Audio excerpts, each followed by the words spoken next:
اس کو ہٹا نہیں دیا گیا۔ کچھ پولیس اہلکار آئے، ہزاروں لوگ نیچے موجود تھے، اور جب کچھ پولیس اہلکار آئے انہوں نے جو موجودہ قیادت لاہور میں کنٹینر پہ موجود تھی، اسٹیج کنٹینر پہ، ان کو کہا کہ آپ کنٹینر خالی کریں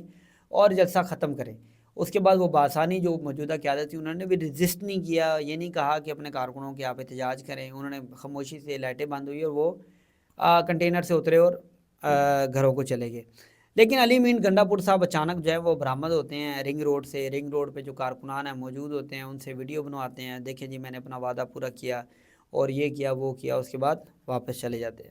پھر ہم صورتحال دیکھتے ہیں لیاقت باغ راولپنڈی میں۔ راولپنڈی میں کیا ہوتا ہے کہ راولپنڈی میں دن بھر جو ورکر ہیں وہ لڑتے رہتے ہیں، گرفتاریاں دیتے رہتے ہیں، مارے کھاتے رہتے ہیں، دہشت گردی کے پرچے برداشت کرتے رہتے ہیں۔ علی امین گنڈا پور صاحب رستے میں سے آ رہے ہوتے ہیں، بڑی ویڈیو سامنے آتی ہیں، یہ آتا ہے وہ، ایک دم وہ اچانک ہمیں جو اسٹیبلشمنٹ کے ماؤتھ پیس جو ہے ان سے پتہ لگتا ہے سوشل میڈیا پر کارکنوں کو، کہ نظر آتا ہے کہ علی امین گنڈا پور صاحب واپس چلے گئے، اور تقریباً 1.5-2 گھنٹے بعد پتہ لگتا ہے کہ سچ میں ہی علی امین گنڈا پور صاحب جو ہے وہ واپس چلے گئے ہیں، اور احتجاج کے حوالے سے انہوں نے یہ بیان دیا ہے کہ سیدھی فائرنگ کی جا رہی ہے، تو میں ورکروں کی جان بچانا چاہتا ہوں، اس لیے واپس جا رہا ہوں۔ پھر کیا ہوتا ہے کہ اس کے بعد عمران خان سے ملاقات ہوتی ہے۔ عمران خان کہتے ہیں کہ مجھے اسلام آباد ڈی چوک سے آپ کی تقریر چاہیے۔ علی امین گنڈا پور صاحب کو ٹارگٹ دیا جاتا ہے۔ علی امین صاحب پھر ورکروں کو لے کر دعوے کر کے پھر نکلتے ہیں کے پی کے سے، اور کے پی کے سے نکل کر ایسے موٹر وے سے ہوتے ہوئے موٹر وے پہ بہت سی مشکلات کا سامنا کرنا پڑا ورکر کو۔ علی امین گنڈا پور صاحب کو کیا مشکلات کا سامنا ہوگا، وہ تو ایک اپنی پروٹوکول میں، وزیر اعلیٰ کے پروٹوکول میں گاڑی میں بیٹھے رہے، گاڑیاں، سیکورٹی گارڈ سب ساتھ ان کے موجود تھا۔ لیکن اصل مسئلہ ہوا ورکر کو، ورکر آنسو گیس شیل کھاتا رہا 2 دن۔ اس کے بعد کیونکہ جو مشکلات تھیں موٹر وے پہ ہم نے دیکھی، کہ حتیٰ کہ موٹر وے کو بھی کھودا گیا، کھڈے کیے گئے، اس کے بعد کنٹینر لگائے گئے، ٹریکٹر کھڑے کیے گئے، آنسو گیس کے شیل مارے گئے، اور بتایا جاتا ہے کہ ایک ایک مقام پر 5-5 ہزار شیل جو ہے وہ استعمال کیے گئے، ورکر پر برسائے گئے۔ لیکن ورکر نے سب کچھ برداشت کرتے ہوئے 26 نمبر چنگی پہ پہنچے۔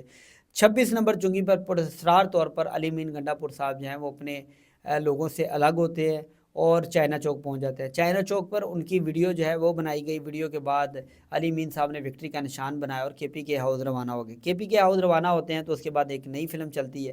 رینجر پہنچ جاتی ہے، آئی جی اسلام آباد پہنچ جاتے ہیں، سب چیزیں سامنے آتی ہیں، اور کہا جاتا ہے کہ علی امین گنڈا پور صاحب جب گرفتار ہو گئے۔ لیکن اس کے بعد اچانک جو ہے یہ خبر چلتی ہے کہ علی امین گنڈا پور صاحب گرفتار نہیں ہوئے، اور کچھ ویڈیو سامنے آتی ہے جس میں جو پولیس ہے اور رینجر ہے وہ کے پی کے ہاؤس میں موجود ہیں۔ اب علی امین گنڈا پور صاحب جو ہیں وہ ایک دن بعد کے پی کے اسمبلی سے برآمد ہوتے ہیں اور کہتے ہیں کہ میں گرفتار نہیں ہوا تھا، میں تو پیدل جو ہے وہ مارگلہ کی پہاڑیوں سے چڑھتا ہوا 8 ضلع یہ کیا وہ کیا، اور جو صورتحال انہوں نے بتائی، اور وہ صورتحال آپ کو پتہ ہے کہ ورکر جو ہے اس پہ یقین نہیں کر رہا، کیونکہ جو ورکر ہے وہ چاہتا تھا کہ وہ ڈی چوک میں احتجاج کرے، کیونکہ صبح سے ہی اسلام آباد راولپنڈی کے جو نوجوان تھے، جو تحریک انصاف کے کارکن تھے، وہ احتجاج کر رہے تھے 2 دن سے، اور پولیس کو ٹف ٹائم دیا ہوا تھا۔ لیکن ہم نے یہ دیکھا کہ جب کے پی کے سے قافلہ جو تھا، جب یہ علی امین گنڈا پور صاحب نے اپنے قافلے کو چھوڑا تو ان کی تعداد تقریباً 15 سے 16 ہزار لوگوں کی تھی جو ان کے ساتھ موجود تھے، اور وہ ڈی چوک تک بھی آئے۔ لیکن ڈی چوک جیسے ہی پہنچے تقریباً 15 منٹ بعد جو علی امین گنڈا پور صاحب کے ساتھ ورکر آپ پہنچے تھے، ان کے ساتھ منتظمین جو تھے ان کی جانب سے آوازیں لگنا شروع ہوگی کہ ہم واپس جا رہے ہیں، ہمیں حکم آیا کہ احتجاج ختم کر کے واپس جائیں۔ تو احتجاج ختم کر کے وہ ورکر جو تھے وہ آدھا گھنٹہ میں واپس چلے گئے۔ اب پیچھے رہ گئے راولپنڈی اسلام آباد کے ورکر جو صبح سے ہی انتظار کر رہے تھے اور ٹف ٹائم دے رہے تھے پولیس کو، ان کے بھی حوصلے پست ہو گئے۔ اس کے بعد پولیس نے سادہ کپڑوں میں پہن کے ان ورکر میں اپنے لوگوں کو شامل کیا اور ان کی گرفتاریاں شروع کر دی، اور تقریباً 1000 سے زائد جو ورکر تھے ان کو گرفتار کر لیا گیا۔ اب ان پر دہشت گردی کے مقدمے بھی ہیں، وہ جیلوں میں پڑے ہوئے ہیں، وہ عدالتیں بھگت رہے ہیں۔ لیکن علی امین گنڈا پور صاحب جو ہے وہ تقریر کرتے ہیں کہ کے پی کے اسمبلی میں کہ اچھی خبریں آنا شروع ہو رہی ہیں، اور اچھی خبر یہی ہے کہ 26ویں آئینی ترامیم جو ہے وہ منظور کروا لی گئی ہے۔ یہ حکومت کے لیے اچھی تو ہو سکتی ہے، لیکن تحریک انصاف یا عمران خان کے لیے اچھی نہیں ہو سکتی۔ اب ورکر جو ہے، ہم جیسے کہ سوشل میڈیا پر دیکھتے ہیں کہ ورکر بڑے پریشان ہیں، ورکر نا امید ہو چکے ہیں قیادت سے۔ کیوں؟ اس کا عملی مظاہرہ جب ہم نے دیکھا کہ ورکر جو تھے انہوں نے جب جمعے کو کال دی گئی موجودہ قیادت کی جانب سے کہ ورکر جو ہیں وہ نکلے احتجاج کرے، لیکن ایک بھی ورکر ہم نے اسلام آباد یا راولپنڈی میں نکلتا نہیں دیکھا اور ورکر احتجاج کے لیے نہیں نکلے۔ دوسری جگہ اب اسمبلی میں جیسے یہ ترمیم منظور کروائی گئی، اسمبلی میں خود موجود تھا، اسمبلی میں ہم نے دیکھا کہ کچھ جو پارلیمنٹ میں تحریک انصاف کے لوگ تھے انہوں نے فلور کراسنگ میں حصہ لیا اور حکومتی حق میں ووٹ دیا۔ سینٹ میں ہم نے دیکھا اون عباس جو تھے ان کی جانب سے احتجاج کیا گیا۔ علی ظفر صاحب جو تھے ان پر ایمل ولی جو کہ ANP کے سربراہ ہیں ان کی جانب سے سخت تنقید کی گئی۔ عمران خان کا حتیٰ کہ یہ بھی کہا گیا کہ جو فوجی تنصیبات پر حملہ ہوا ہے اس کے حوالے سے سخت کارروائی کی جائے، جس کا مطلب یہ تھا کہ فوجی عدالتوں میں ان کا کیس چلایا جائے، لیکن جمعیت علماء اسلام نے اس کی مخالفت کی تھی۔ علی ظفر صاحب پر انہوں نے تقریر کے حوالے سے بڑی تنقید کی۔ انہوں نے کہا کہ آپ تقریریں کرتے رہتے ہیں، ہر وقت تقریریں کرتے رہتے ہیں، لیکن اصل صورتحال کچھ مختلف ہوتی ہے تو ہمیں آپ کی تقریر نہیں سننی۔ لیکن علی ظفر صاحب پر بڑی تنقید کی، لیکن ہم نے یہ دیکھا کہ علی ظفر صاحب تنقید جب ہو رہی تھی تو بڑے غصے میں تھے، لیکن جب ایمن ولی کی تقریر ختم ہوئی تو علی ظفر صاحب کے پاس وہ ایمن ولی آیا اور گلے لگا کے معذرت کی، تو جس پر علی ظفر صاحب نے کہا کوئی مسئلہ نہیں، کچھ نہیں ہوتا۔ اور ہم نے علی ظفر صاحب کی جانب سے جو تقریر کی گئی سینٹ میں، ہمیں ایسا نہیں لگا کہ وہ اس ترمیم کی مخالفت کر رہے ہیں یا پھر اس کے حق کے حوالے سے بات کر رہے ہیں، کیونکہ ان کا لہجہ بڑا دھیما تھا۔ پورے اطمینان طور پر انہوں نے تقریر کی اور یہ کہا کہ یہ ترمیم جو ہے وہ مشکلات پیدا کر سکتی ہے، جیسے کہ عام طور پر باتیں کی جاتی ہیں۔ دوسری طرف پارلیمنٹ ہاؤس میں دیکھا کہ پارلیمنٹ ہاؤس میں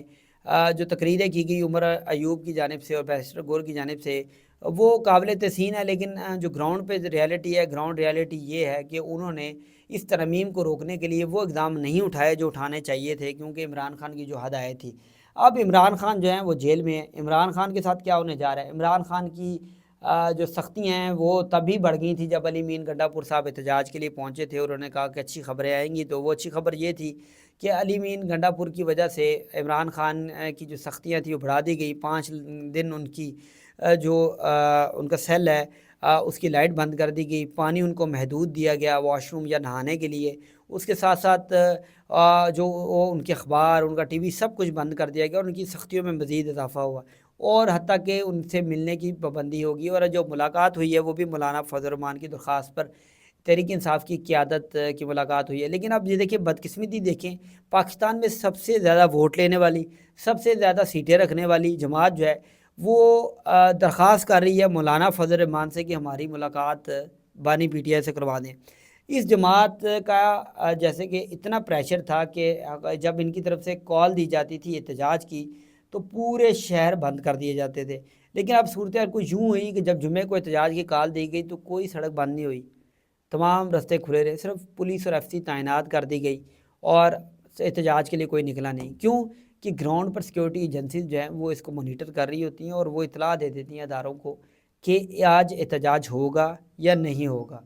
تو آج کے پروگرام میں آپ کو میں نے 26ویں آئینی ترامیم کے حوالے سے بتایا اور یہ بتایا کہ کیسے عمران خان کی مشکلات میں اضافہ ہوا اور آگے مشکلات جو بڑھنے جا رہی ہیں، کیونکہ 26ویں آئینی ترامیم کے بعد بہت سی طاقت جو ہے وہ حکومت کے پاس آ چکی ہے اور اس طاقت کو استعمال کرتے ہوئے مزید عمران خان کی مشکلات میں اضافہ ہو سکتا ہے۔ موجودہ قیادت عمران خان کو رہا کروائے گی، یہ نہ نہیں کروائے گی، یہ کہنا قبل وقت ہے، لیکن جو صورتحال نظر آ رہی ہے کہ کارکنان موجودہ قیادت سے ناراض ہیں۔ رانا عثمان کو آج کے پروگرام میں دیجیے گا اجازت، اگلے پروگرام میں پھر آپ کی خدمت میں حاضر ہوں گا۔ اللہ حافظ۔